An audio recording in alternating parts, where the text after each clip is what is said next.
Hello pong muli! Kamusta po mga katambay? Si Kamanong po, inyong lingkod. Nagbabalik po muli para po magkomento po sa inyo.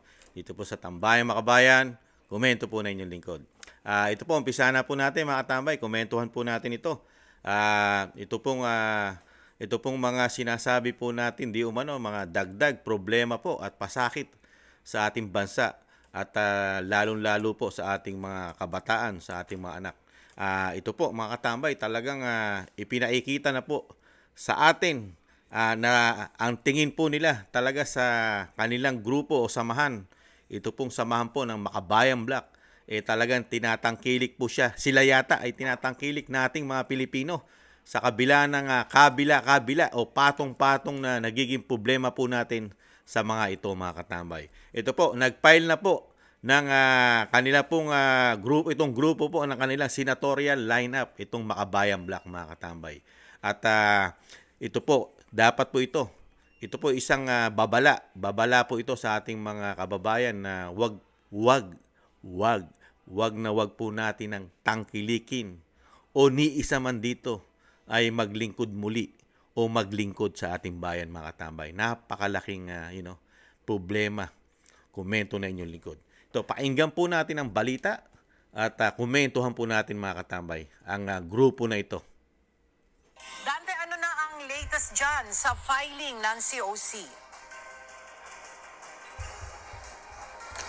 Magandang umaga, Ella. Sa ngayon ay nagpapatuloy itong paghahain ng Certificates of Candidacy o COC, partikular ng mga national candidates dito sa Manila Hotel. At batay sa datos, Ella, sa ngayon ay nasa 13 na ang nakapaghain ng kandidatura para sa pagkasenador, samantala yung party list, Ella, ay mukhang isa pa lang yung ating nakikita kanina. Yun yung Gabriela party list.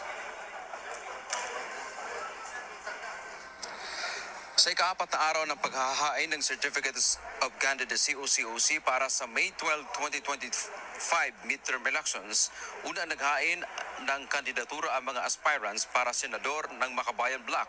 11 ang mga nasa senatorial line-up ng grupo.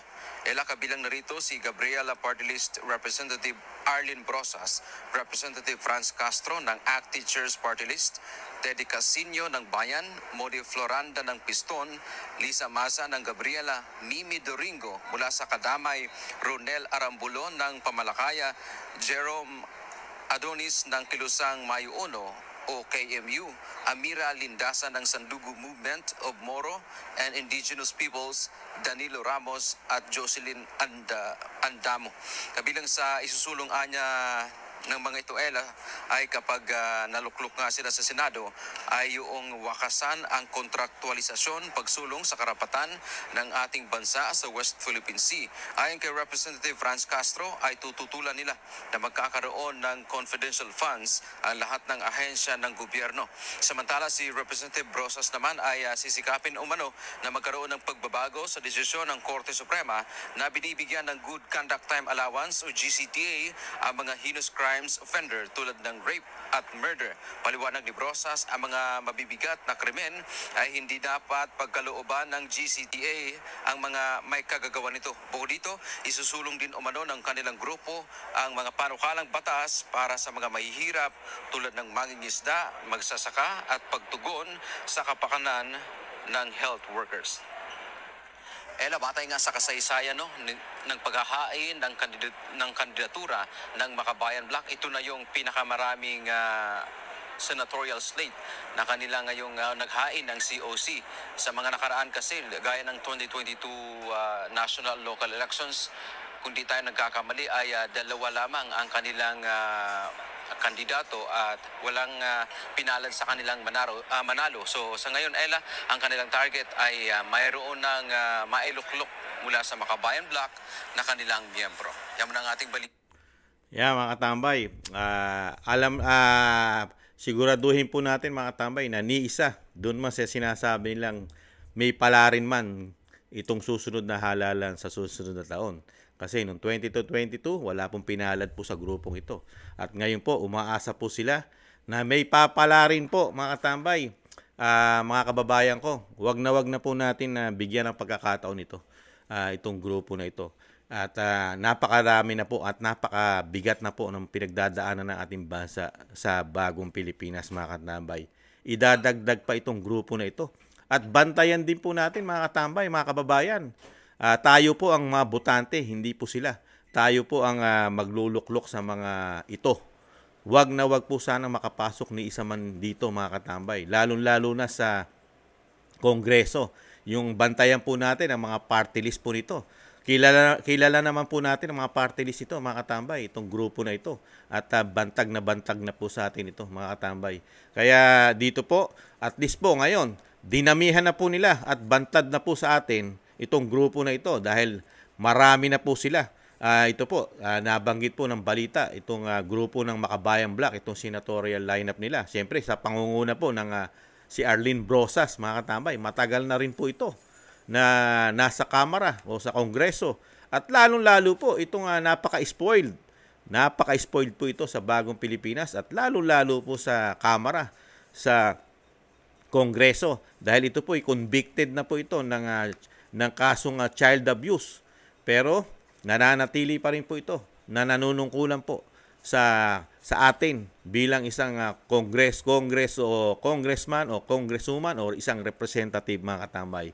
At ito po, isunod po natin si Lisa Masa, Teddy Casino, si Madi Florando, Mimi Domingo, Jocelyn Andamo, si Ronela Arambulo, Danilo Ramos, and Jerome Adonis, and Amira Lidasan.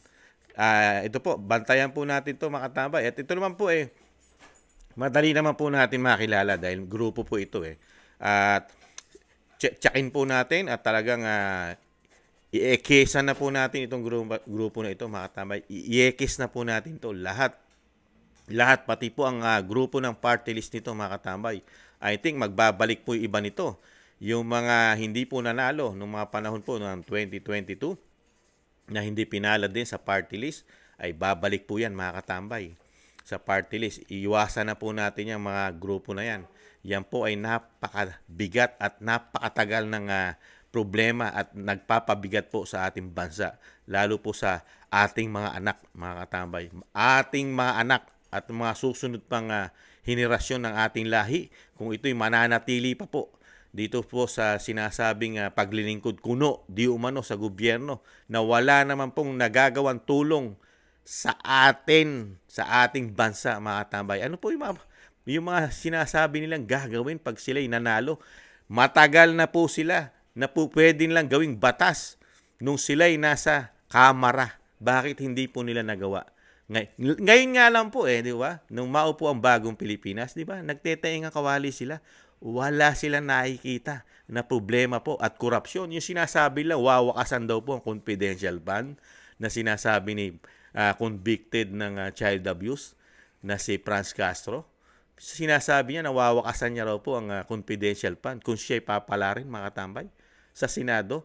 Samantalang yung mismong Speaker of the House ay napakalalaki, di umano na confidential fund, travel fund, extraordinary fund. Di ba? Pati mismo siya, baka siya mismo, di umano ay meron ding confidential fund. Lahat po sila halos, mga representative o congressman, may mga confidential fund. Paano mo wawakasan? Niluluko at ginagago mo lang at ginagawa mo lang. Bobo ang mga Pilipino. Bantag na po kayo. Bantad na padbantad. Di ba? Bantad na po sila Lahat ng ginagawa po nila sa Kamara, bantad na po yan, mga tambay. Di ba? Dahil yan ay mismo ang ating Vice President ang naghayag ng napakalalaking korupsyon dyan. Di ba? At ang isang napakagaling na mananaliksik na I think si dating Pangulong Duterte, napakagaling na presidente, di ba? Na talagang nagsabi rin na iyang institusyon na yan na isang napakatinding problema ng bansa, di ba? Na talagang lagana po dyan. At yan pong institusyon na yan ay talagang bulok at rotten, di ba? Pinakabulok daw ika. Di ba? At napakarami pa mga nagpapatunay dyan. At isa na rin si SAS, di ba? Si SAS Sasot Rogantos na nakatuklas din po ng ginagawa po ng dalawang institusyon, Senado at Kamara, di ba? Kaya itong mga katambay, talagang ito po i-push po natin at tayo po, lalo po yung mga kababayan natin na sana po hindi tangkilikin ito, lalo po mga OFW dahil boboto po ng mga senador yan at party list. Mga katambay, iwasan po natin ito hanggat maaari, i-abolish po itong grupo na ito, pati po ang kanilang party list. Napakalaki na po ng problema ng ating bansa na talagang kinaharap natin kahirapan, kawalan ng trabaho, at napakalaganap na korupsyon. Di po ba? At hindi lang korupsyon ang problema ng ating bansa, droga, krimen. Lantaran na po ngayon ang droga sa ating bansa. Halos sa buong bansa nilalamon na naman tayo na illegal na droga at napakatataas na krimen. At ang korupsyon ay walang nakikita itong mga ito. Itong sinasabing makabayan black, di ba? Napakarami nilang sinusulong na sinasabi sila'y makabayan. Pero yung mismo sa loob ng institusyon nila, na doon sila nahandoon, wala silang nakikita mismo sa kanilang mga mesa. Kaya wag na po tayong magpabola sa mga ito. Wag na po tayong magpabulag, mga katambay. At hindi lang po yun, mga katambay. Pati po ang pambato po ng bagong Pilipinas, iwasan na po natin. Hindi po ito makakatulong. Napakahaba na pong panahon ang ginawa po nitong paglilingkod sa atin na wala po tayong nahita. Wala, lugmok pa rin ang ating bansa, napag-iiwanan pa rin ang ating bansa. Napag-iiwanan po tayo sa ating mga kalapit at dito sa sinasabing Asia o Southeast Asia, napag-iiwanan na tayo, mga katambay. Naghihirap na, nalulugmok na ang ating bansa. Tapos, ano pa ang ginagawa ng bagong Pilipinas ngayon? Di ba? Pinahihirapan ng mga Pilipino, nagtataas ng mga taxes, di ba? Kailan lang itinaas ang VAT na naman ng 12%? Di po ba? Dito po, pati po ang mga online natin na ginagamit mo ang teknolohiya natin sa online, tinaasan po nila ng 12% po ang VAT dyan. Lalo yung mga tumatangkilik po sa mga sinasabing Netflix at yung mga businesses po dyan, mga katambay. Sa atin din po kukunin yan, ipapatong din po sa atin yan. At yung ginawa po nila na naging private na po ang ating airport, isang damukal din po itinaas nila dyan, di ba?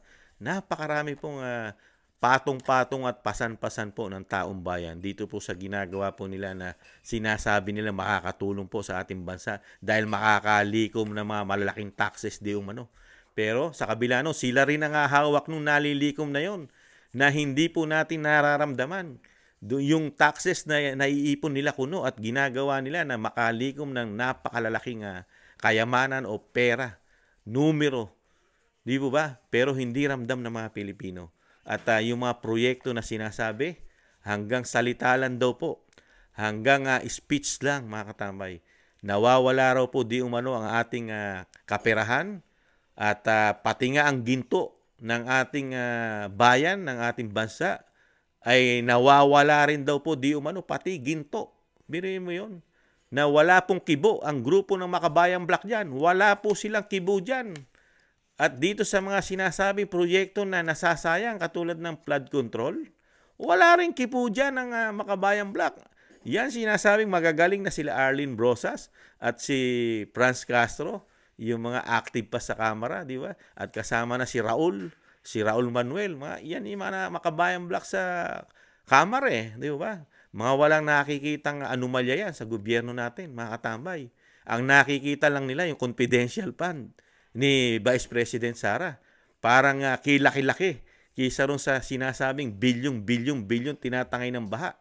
Di ba? At yung mga pinapasok po nating mga Maharlika Fund, natabunan na po yan. At hindi na rin po kinu-question ng grupo ng Makabayan Black yan. Ito sinasabing grupo na senatorial lineup nila. Di ba? Kaya ito po, marami po tayo dito dapat na nalagyan na po ng X ito sa darating pong halalan sa susunod na taon. Lalong-lalo po ito, itong grupo ng Makabayan ng Bagong Pilipinas, mga katambay, isama na rin po natin ito. Huwag na po tayo magpapasok dito. Bagong mukha naman ang gawin natin. At yung talagang walang issue po ng sinasabing pagiging oligarko at bata o tuta ng mga oligarko. At yung sinasabing wala namang ginagawa halos sa ating bansa, hindi nakakatulong. Halos nagbubutas lang ito ng kanilang mga upuan. At walang progresibo ang ating bansa sa kanila. Nagsitanda na po ito, di ba? Ito po, itong line na po ng sinasabi po ng Bagong Pilipinas, iwasan na po natin ito mga katambay. Lalo po sa pangunguna po ni Abalos, ni Pia Cayetano, Ping Lacson, Lito Lapid, at yung sinasabi na umalis na raw po at humiwalay na sa partido ng kanyang kapatid. Si Amy Marcos, iwasan na po natin yan. Lalo, Manny Pacquiao, Bong Revilla, Tito Soto, Francis Tolentino, Erwin Tulfo, saka si Camille Villar at si Abby Binay, mga katambay. Yan, maiwasan na po natin itong mga sinasabing trapo. Mga hindi naman po natin nakitaan ng progresibo ito. At nakita naman po natin ang ating bansa. Di ba? Ibang mukha naman ang ilagay natin. Iba. Ano naman tayo, magluklok naman tayo mga kababayan ko ng ibang muka. Napakarami po nating magagaling na mga Pilipino. Huwag na po sila. Huwag na. Nasubukan na po natin sila. Nasubukan na natin na napakatagal na panahon. Napakahabang panahon. Pero ano po ang nangyari sa ating bayan? Tapos, ito nga lang, itong mga nanungkulan na ng mga senatorial ng Bagong Pilipinas. Tapos, isasama mo pa itong isang perwisyo di umano sa ating bansa at napakabigat po ng pinagdaanan natin dito na itong mga grupo ng Makabayan Black na talagang pati ang krimen sinasabi nila talagang wawakasan din nila at bibigyan nila ng batas ang suporta ang mga naaabuso ng krimen.